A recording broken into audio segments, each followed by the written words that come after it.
ఎవరికి ఏ కష్టం వచ్చినా అప్పటికప్పుడు ముడుపు కట్టేస్తాడు, అప్పటికప్పుడు అమ్మవారికి నమస్కారం చేస్తాడు.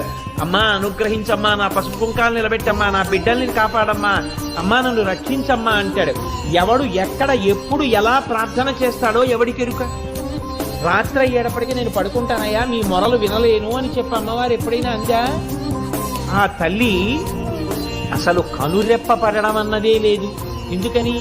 ఆ తల్లి కనురెప్పే పడిందా లోకాల్లో అయిపోయింది.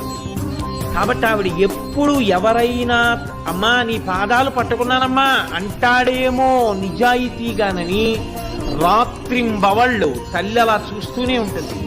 ఎవరైనా కానీ అమ్మా అని గట్టిగా ఆర్తితో నమ్మకంతో పిలిచారో అంతే, ఉత్తర క్షణం ఆ తల్లి అనుగ్రహించి పలికేస్తుంది.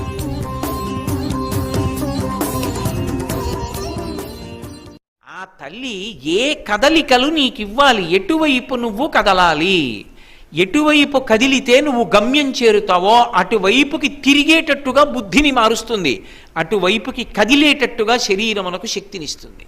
ఈ రెండిటిని కలిపి నడిపించి లక్ష్యాన్ని చేరేటట్టుగా చేస్తుంది.